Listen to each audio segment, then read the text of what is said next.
on a few things. Are you going into games right now with a specific plan on minutes for your starters, especially your older starters, or are you playing it by ear? No, we've kind of got into we've moved quickly to the idea of kind of making the realization of where we are and what we need to do for some of the players that it's this season. I knew it would be hard. It's a frenetic pace, and so we're trying to manage Waylon's minutes, Brunson's minutes, and Simone's minutes. And in the case of Brunson and Simone, it's more about how they're feeling physically. I think that maybe they could better perform in shorter minutes. I think that's a bit of a challenge for both of these players because it's not what we've done, and so there's a bit of an adjustment period that has to happen. And so we're going through a lot of that. But each night, we know what we're trying to get done, and we're trying to keep players fresh. We're trying to get our bench involved. We think we've got some talent there, and ultimately, we're trying to win that darn game. So that's been something that we've been working through. And what's the key matchup for you guys against Washington? Well, last time we were here, not too long ago, we went into the game understanding that Washington was really going to be a threat from 3-point land. They really spread you out, and they do a tremendous job. They can score. They can flat out score. And, so at the end of that game, even though we understood, we seemed to understand that was what the team was going to do, they averaged 25 3-point attempts a game, which is a really high number, probably 10 more than us. They ended up attempting 35 3-point shots. And so we didn't get the job done on that front. And so that is something we better have an understanding of going into tomorrow's game, that, if you don't come out with your hands up, this team's going to fire away. We played well here in Washington last game. Got off to a great start. Our first quarters have been amazing. We're shooting above 50%, and our opponents are shooting 39% in the first quarter. Second quarter, we remain, successful on offense, not over 50%, but high 40s. But what happens is our defense starts to fade a little bit. So we're really, really mindful of that. Third quarter offense is something we're still talking about, trying to make sure we're better. But we played well here last time, and we put ourselves in position to win the game.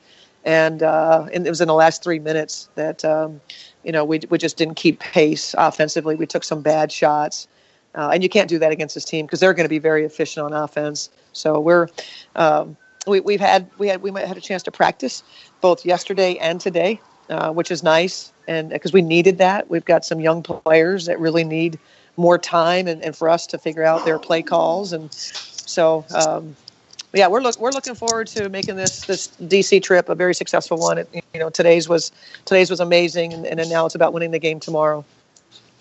And how's Lynn? I know that your injury report says no injuries. Are you healthy, or are you kind of nicked up and not as healthy as the injury report might indicate?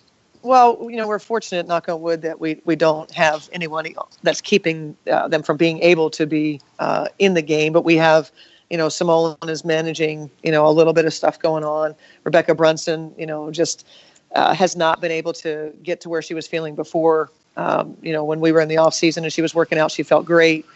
She had an incident before the season started that banged knees with a player and just has not kind of been able to be pain-free. And so she's managing that. And I just told her, I play her 35 minutes, 35 minutes. And that's just, that's obscene. I just trust her so much. She's a security blanket. But at the end of the day, this is not something we can keep up, that we can't. I won't have her at the end of the season. And so we want to be smarter. And so it's kind of our new life. We're managing, the health of our players. Age is definitely, we know that happens. And we just got to, how can we best position ourselves for the end of the season? And so we're all learning this, because things are different for us. This is 7 years in this group. And when we got them, they were already, 6 and 8 years in. So, it's just kind of our life now.